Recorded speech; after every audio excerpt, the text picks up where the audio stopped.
conquête de la souveraineté passe avant tout par l'exploitation des ressources nationales au profit de nos populations.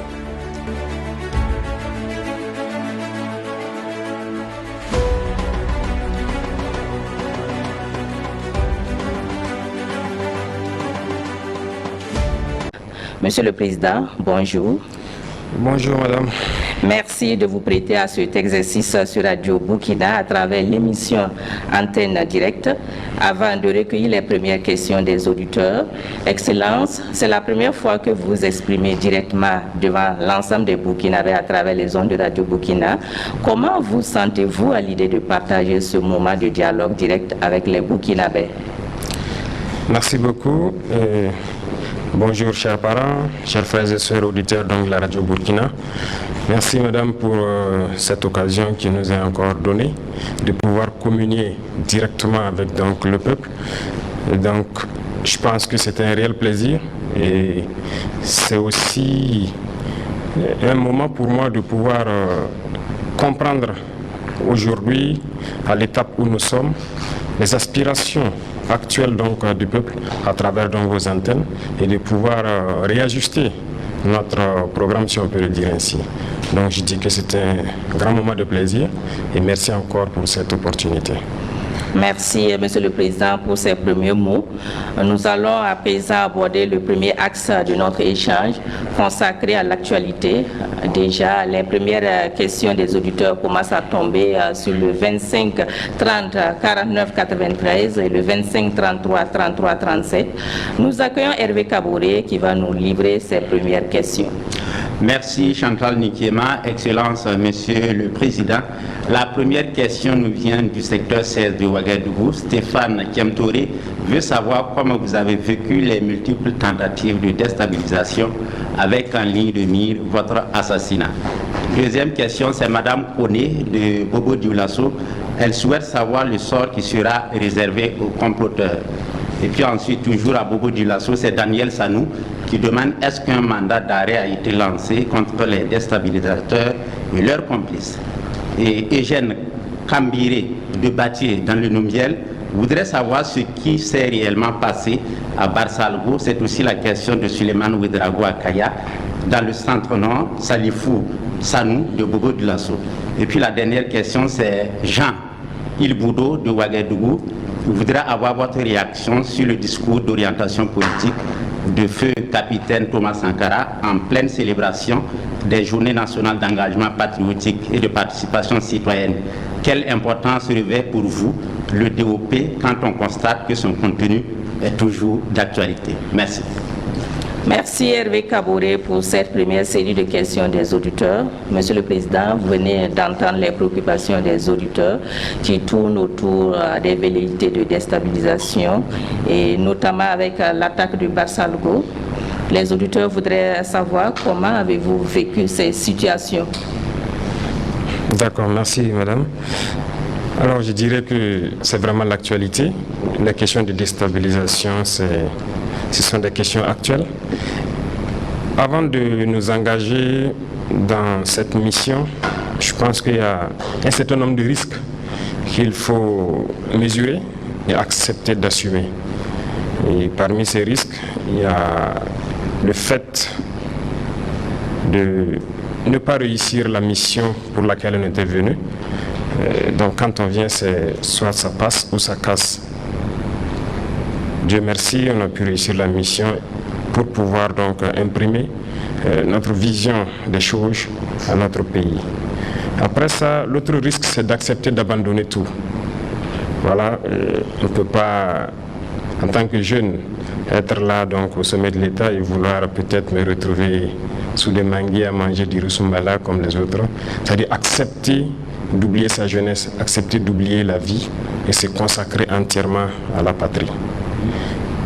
Un des risques, c'est cette situation que nous vivons, la déstabilisation, parce que si vous voulez redresser la barque d'un tel pays, forcément, vous êtes obligé de sévir. Et en sévissant pour redresser, vous créez des ennemis internes et externes. Il faut donc s'attendre à ces situations de déstabilisation, d'assassinat et de tout. Parce que nous avons touché aux intérêts de beaucoup de personnes.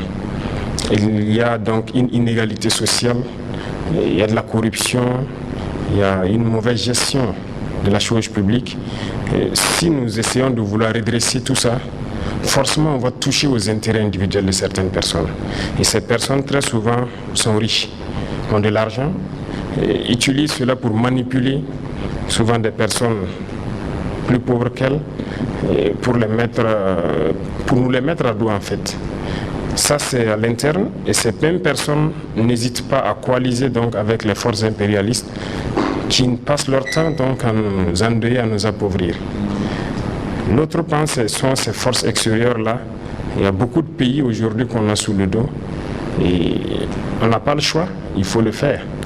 Voilà, si nous voulons que notre patrie soit indépendante, si nous voulons notre souveraineté, si nous voulons que les Burkinabés mangent à leur faim, si nous voulons que nos enfants aillent à l'école sans payer un franc, si nous voulons que demain, le paludisme qui est une des maladies les plus répandues au Burkina Faso, que nous puissions soigner notre population sur certains mots à 0 franc. Voilà certains rêves que nous avons, mais il va falloir faire beaucoup de concessions, il va falloir empêcher certaines puissances de nous piller et ça crée beaucoup d'ennemis. Donc nous sommes préparés à ces situations, nous les vivons comme normal en fait. Voilà, donc ça ne nous ébranle pas, ça ne nous fait pas peur, ça nous donne encore le courage d'avancer parce qu'à travers ces événements, nous savons que la ligne directrice que nous avons optée est la meilleure ligne pour notre patrie, pour notre peuple. Donc nous vivons la chose comme ça et les comploteurs, actuellement nous avons passé 2 années à sensibiliser, à parler, à mettre en garde, les gens trouvaient qu'on mettait trop en garde, mais c'était nécessaire pour que les Burkinabés voient d'eux-mêmes jusqu'où certains Burkinabés peuvent aller contre la patrie. Si on s'était mis dès le début à sévir d'une certaine manière, c'est pas évident que vous-même vous allez nous comprendre. Vous allez peut-être dire, bon, au bout d'un temps, il peut y avoir de l'incompréhension. Et je pense que le capitaine Thomas Sankara a été mal compris à un moment donné, peut-être parce qu'ils ont commencé fort, mais il fallait laisser le peuple voir, comprendre ce que c'est que ces comploteurs, communiquer avec le peuple à travers tout ce que nous avons fait. Et aujourd'hui, je pense que les gens ont beaucoup compris. D'accord. Voilà. L'auditeur de Bobo Dioulasso voudrait savoir quel est le sort réservé à ces comploteurs-là. Comme nous l'avons dit, à partir de cet instant, je ne vais pas rentrer dans les détails. Chacun va assumer. Si quelqu'un entreprend des démarches comme ça, il assume toutes les conséquences. Nous n'allons plus conseiller quelqu'un ou voilà, mettre en garde encore. Donc, on va revenir sur le cas de Barsalgo. Il y a un auditeur qui voudrait savoir qu'est-ce qui s'est réellement passé à Barsalgo. Barsalgo, je ne vais pas rentrer aussi dans les détails, mais Barsalgo, je pense que j'étais personnellement visé. Parce que Barsalgo et moi, il y a une histoire. Barsalgo et la situation du pays, il y a une histoire. Voilà, en juillet 2022, vous pourrez peut-être après vous renseigner sur place à Barsalgo. J'ai défié beaucoup d'ordres pour m'interposer pour que Barsalgo ne tombe pas. Et donc j'ai sacrifié beaucoup de choses quand même à Barsalgo. C'est le lieu pour moi de remercier beaucoup de gens qui nous ont soutenus dans notre manœuvre pour que Barsalgo soit. Et je pense qu'ils ont ciblé Barsalgo parce que ça allait me toucher. Voilà, c'était l'objectif. Je ne veux pas rentrer dans certains détails, mais bon, peut-être qu'un jour nous aurons l'occasion d'en parler. D'accord. Alors, votre réaction sur le discours d'orientation politique du feu capitaine Thomas Sankara, c'est une préoccupation des Jean Ilboudo de Ouagadougou. Oui, c'est vrai. Nous avons d'ailleurs choisi la date du 2 octobre pour le lancement des journées patriotiques, d'engagement patriotique. C'est justement pour corroborer avec le DOP. Parce que ce discours, c'est un référentiel. Et je pense que certains pays loin de notre sous-région ont utilisé ce référentiel pour se développer. Et ils nous le font comprendre parce qu'ils ont puisé beaucoup de choses de ce discours-là. C'est d'actualité, nous nous en inspirons et nous adaptons au contexte aussi. Voilà, parce que ce qui était... Peut-être il y a certaines choses en son temps en 83 qui ne peuvent plus se faire aujourd'hui. Mais nous l'adaptons au fur et à mesure. Et comme on le disait, Thomas Sankara était trop en avance sur son temps. Et je pense que tout ça, ça fait qu'il n'a pas été compris. Il n'a pas été compris parce qu'il voyait des choses que les autres n'avaient pas la possibilité de voir. Sa vision était beaucoup plus en avance. Mais aujourd'hui, on se rend compte qu'on aurait dû, chaque fois ce sont des questions comme ça qu'on se pose. Est-ce qu'on n'aurait pas dû, est-ce que les gens n'auraient pas dû, mais bon, c'est déjà passé, mais je pense que c'est un discours d'actualité. C'est la même vision pour une souveraineté totale de notre pays. Et je pense qu'il faut qu'on s'inscrive dans cette lancée. D'accord, merci. Madame, Monsieur, vous suivez Antenne Directe spéciale avec le président du FASO en direct du palais de Koulouba sur Radio Burkina. Vous pouvez interagir avec le président du FASO en appelant le 25 30 49 93 et le 25 33 33 37. Monsieur le Président, nous allons maintenant nous pencher sur un sujet crucial, la sécurité et la défense. Et pour cela, nous retrouvons de nouveau Hervé Kaboré pour nous relayer les questions et préoccupations des auditeurs. Hervé Kaboré n'est pas disponible. Monsieur le Président, oui. Alors, avant que Hervé Kaboré nous retrouve, je voudrais savoir quel est le moral des troupes avec ces velléités de déstabilisation. Je dirais que le moral des troupes est au beau fixe, parce que s'engager pour défendre la patrie, vous savez, quand on est militaire et qu'il y a un autre état d'esprit naturel qui est là au sein de l'armée, et se lever, prendre son sac à dos, son arme et partir au front, c'est pas donné à tout le monde. Mais généralement dans la tête du militaire, quand il part, c'est avec fierté qu'il part. Il sait ce qui peut arriver, mais c'est avec fierté qu'il part. Et aujourd'hui, avec ce que nous avons mis en place, ce que nous essayons de faire comme effort à travers l'accompagnement du peuple, beaucoup de militaires sont vraiment fiers d'être militaires. Voilà pour qu'ils se donnent corps et âme. Et avec tout l'accompagnement que le peuple aussi fait à leur endroit, je pense que ça ne peut que booster le moral. C'est vrai que ces situations de déstabilisation ne les affectent pas, mais ça les donne encore plus de courage de se battre. Ils comprennent mieux pourquoi ils doivent se battre pour leur patrie. Ils savent bien que ce n'est pas pour rien qu'on tente de nous déstabiliser, malgré que nous avons pu changer la donne en termes d'équipement, de recrutement, de formation dans un laps de temps. Si des gens tentent encore de déstabiliser, ça donne plus d'arguments aux militaires de rebooster leur morale et de se battre. Merci. Hervé Kaboré nous a rejoint pour les questions des auditeurs. Hervé, c'est à vous. Oui, Chantal Nikiéman, c'est M. Alassane Ouedraogo qui nous appelle de Kaya, dans le centre-nord. Il demande, après l'attaque de Barsalgo, l'opinion publique se demande si des sanctions ont déjà été appliquées à l'encontre des responsables et complices. Où en est-on en termes de justice et de réparation pour les victimes de cette tragédie? Voilà, c'est la question de M. Ouedraogo Alassane de Kaya, en attendant. Merci Hervé. Monsieur le Président, vous avez la parole pour répondre à M. Ouedraogo. D'accord, merci.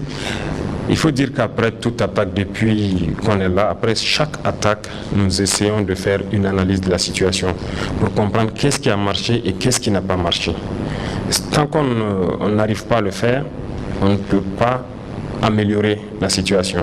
Donc, naturellement, après l'attaque de Barsalgo, sur le plan militaire, il faut analyser qu'est-ce qui s'est passé, qu'est-ce qui a marché, qu'est-ce qui n'a pas marché. Là, nous sommes presque au bout donc, de cette enquête. Je pense que les autorités militaires sont allées plusieurs fois à Barsalgo, enquêter, continuer d'enquêter aussi à travers Kaya. Et les responsabilités seront situées d'ici quelques jours. J'attends le résultat du rapport. Et les sanctions vont tomber.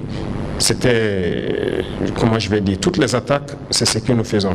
Et si vous remarquez, il y a eu des attaques où on est amené à radier souvent certaines personnes qui ont manqué au devoir. Voilà, parce qu'on n'a pas le choix tant qu'on s'engage et qu'on sent que la faille vient du dispositif, il faut sévir. Donc nous attendons le rapport final pour agir. Et s'agissant donc des victimes, c'est naturel, nous avons adopté des lois pour que les enfants de ceux qui auraient perdu la vie dans cette guerre-là, on les récupère comme pupilles de la nation. Et ceux aussi qui sont tombés, on les prend comme martyrs. Donc si vous suivez même, il y a juste le conseil des ministres surpassé, il y a 236 enfants, donc dans 236 ou 238, qui ont été donc déclarés pupilles de la nation. Et ça sera le même traitement au fur et à mesure. Mais pour l'instant, le gouvernement est permanemment aux côtés donc, des populations là-bas, pour pouvoir prendre en charge déjà sur tout le côté psychologique, sur le côté humanitaire, santé et tout, de tous les membres donc, des familles qui ont été endeuillées lors de cette tragédie. D'accord. Hervé Kabouré a des questions des auditeurs. Il nous rejoint une fois de plus. Oui, Chantal Nikéma, les auditeurs ont encore envoyé des questions d'actualité. C'est M. Thomas Kafando de Zignaré qui, en rapport avec le mois du consommant local, il demande quelles sont les stratégies pour un développement endogène basé sur les produits made in Burkina. Et puis M. Karim Zongo de FADA demande, vous avez des équipes gouvernementales qui rencontrent actuellement les leaders coutumiers, quelles sont vos attentes? Merci Hervé pour ces deux questions. Monsieur le Président. D'accord, merci beaucoup. Je vois que le mois de consommer local, on l'a lancé et ça nous tient beaucoup à cœur. Si vous remarquez d'abord sur le plan vestimentaire, les premiers actes que nous avons eu à poser, on a fait une analyse d'un certain nombre de facteurs. D'abord, il faut promouvoir ce que nos artisans sont en train de mettre en œuvre, c'est-à-dire le faso d'Anfani, le Kokodonda, un certain nombre d'articles vestimentaires qu'on a décidé de promouvoir. C'est ce qui nous a amené à un moment donné de réfléchir sur la question par exemple des touches des enseignants qui étaient importés chèrement. Et donc on a instruit le ministre de changer par exemple des touches. Aujourd'hui, c'est fait en façon d'Anfani. Les dames qui le font, mais il y a beaucoup de dames qui ont rejoint donc l'atelier et ça fait une grosse main-d'œuvre qui est employée. Également, l'instruction a été donnée à ceux de la justice de changer leur touche pour pouvoir s'adapter donc à notre façon d'enfanner et beaucoup d'autres couches sociales, même dans l'armée. Je pense que si vous avez bien suivi la tenue même du ministre au Conseil des ministres, c'est du façon d'enfanner en fait. Donc il y a beaucoup de choses qu'on essaie de faire promouvoir ce qui est fait localement et dans plusieurs autres domaines, surtout dans les produits transformés. Donc actuellement nous sommes dans la dynamique de promouvoir tout ce qui arrive à transformer nos matières premières, c'est-à-dire les produits alimentaires, pour que ce soit consommé par les Burkinabés. Ce qui nous amène d'ailleurs à prendre un décret dernièrement pour instituer le fait que si quelqu'un veut importer un produit, peu importe le produit, tant qu'il y a des Burkinabés qui le fabriquent, il est obligé d'abord de prendre au Burkina et lorsque maintenant ça ne suffit pas, il peut aller prendre à l'extérieur.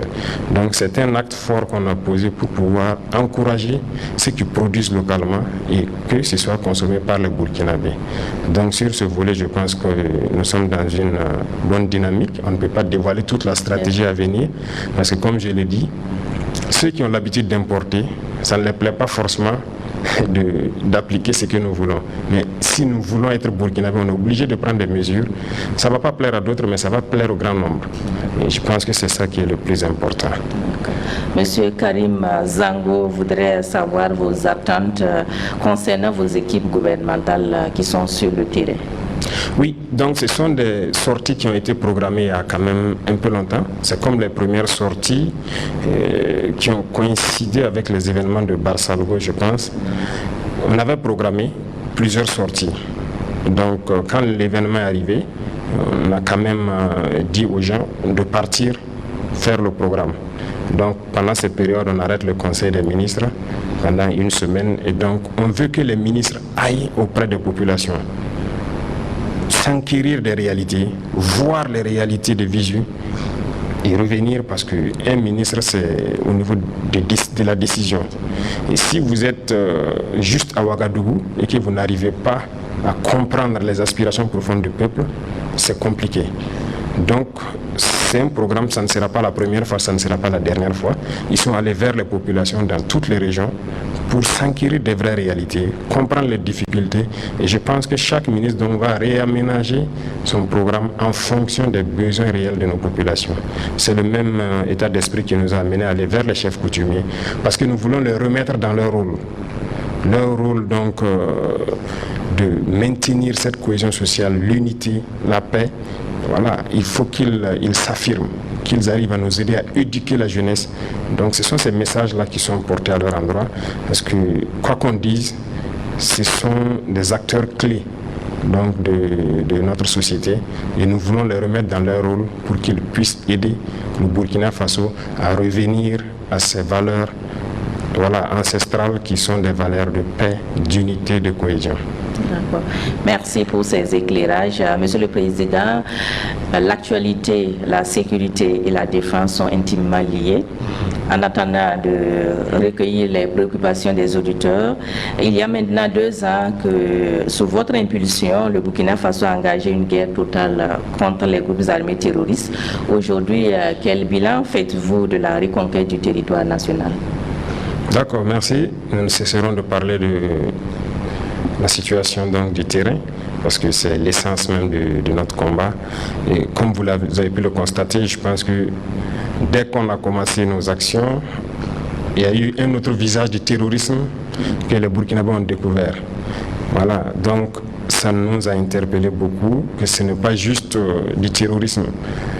Je pense que l'objectif de ces gens est encore plus grand que ça. La dernière fois, je parlais de guerre de 4e génération. Voilà. Ils ont manipulé beaucoup de gens pour les mettre contre leurs frères. Aujourd'hui, vous regardez tant chez les terroristes que chez nous, ce sont des jeunes qui meurent. Et donc, il faut freiner ça, il faut arrêter ça vite. Et pour le faire, il fallait s'armer de courage, se former, recruter, parce que l'effectif, l'équipement, rien n'était à la hauteur pour pouvoir faire face. Et je me souviens que les terroristes avaient dit que le 31 décembre 2022, ils allaient fêter la fin d'année à Ouagadougou. Et après, quand on fait l'analyse, on se rend compte qu'ils pourraient le faire. Qu'est-ce qui allait les arrêter? Je ne vois pas. Avec leur nombre qu'ils avaient, les cellules dormantes et tout, s'ils s'activaient un jour 20 décembre comme ça, ils pourraient fêter à Ouagadougou, rien ne pourrait les arrêter. À moins qu'on fasse appel encore à ces mêmes puissances qui les ont créées pour venir s'interposer et nous mettre encore dans l'esclavage. Donc, quand on a pris nos responsabilités, vous avez très vite vu qu'on a commencé à recruter, tant sur le volet militaire et aussi au niveau des VDP, pour essayer de contenir la menace. Aujourd'hui, l'armée est beaucoup plus équipée qu'elle ne l'a jamais été, mais nous disons encore ça, ce n'est rien. L'équipement va venir 10 fois, beaucoup de fois plus performant que ce que nous avons. Nous allons continuer à recruter pour avoir une armée forte, parce que l'indépendance, la souveraineté, tant que vous n'avez pas une armée forte, vous ne pouvez pas vous assumer. Donc ça va continuer dans ce sens et nous continuerons de faire face à la menace ainsi. Concernant toujours la lutte contre le terrorisme, certains Burkinabés font le lien entre réconciliation nationale et lutte contre le terrorisme. Est-ce que vous comprenez leur logique, Monsieur le Président? C'est une phrase qui a emballé beaucoup de gens, mais il faut que les gens arrêtent de s'emballer avec ça. Réconciliation nationale, qui est en conflit avec qui? Il faut se poser la question. Nous sommes en conflit avec des bandits armés qui tuent sans distinction. Nous ne voulons pas nous réconcilier avec eux. Si c'est ça que les gens appellent réconciliation, nous ne voulons pas cette réconciliation-là. Soit ils arrêtent, ils déposent leurs armes, ils viennent à la République, mais nous ne pouvons pas laisser des gens en train de nous tuer et nous asseoir parler de réconciliation. Non, nous allons combattre. Nous allons combattre jusqu'à ce qu'ils soulèvent eux-mêmes le drapeau blanc et venir. Et on verra. Donc, ce sont des termes que souvent certains emploient sans même savoir de quoi il s'agit. Nous recevons des correspondances dans ce sens aussi. Des gens qui nous écrivent pour, soi-disant, nous donner des stratégies dans le sens de la cohésion sociale et tout, et réconciliation nationale. Mais quand vous lisez au fond, écoutez, on ne peut pas réconcilier les gens, soi-disant réconcilier de cette façon. Il y a des gens qui ont détruit ce pays. S'ils ont des problèmes en justice ou des problèmes avec la société, mais il faut résoudre ce problème. Il faut que les personnes reconnaissent, peut-être payent ce qu'ils ont fait, ou ce qu'ils ont pillé et tout. Avant qu'on parle de réconciliation, il ne s'agit pas de balayer tout ça du revers de la main et dire au nom de la réconciliation, ça ne va pas s'arrêter, ça va continuer. Ça, c'est de l'impunité. Je rappelle, auditeurs de Radio Burkina, que vous suivez Antenne Directe spéciale avec le président du Faso, le capitaine Ibrahim Traoré. À l'occasion de l'an 2 de la transition, le président vous parle. Rejoignez-nous au 25 30 49 93 ou le 25 33 33 37 et posez vos préoccupations. En attendant, nous retrouvons Hervé Kaboré pour d'autres séries de questions sur la sécurité et la défense. Hervé Kaboré. Oui, Chantal Nikiema, Clément Guigemde nous appelle de Bobo Dioulasso. Il dit qu'il note en tout cas avec fierté la montée en puissance donc, de l'armée burkinabé et voudrait savoir si le président pouvait rassurer que les 30% restants seront reconquis en 2025. Clément Guigemde aussi salue les initiatives donc, présidentielles qui vont faire du pays un État émergent et il se demande que répondez-vous à ceux qui pensent que vous devriez uniquement faire la guerre. Et puis il y a Julien qui nous appelle de Gawa dans le sud-ouest et dit les forêts étant le nid des groupes armés terroristes, le gouvernement a-t-il prévu un plan d'équipement et de déploiement des eaux et forêts pour libérer et consolider ces forêts? Il y a Diallo Aruna qui nous appelle de PA. Il demande est-ce qu'il est envisagé l'ouverture de commissariats dans les communes qui n'en disposent pas. Merci.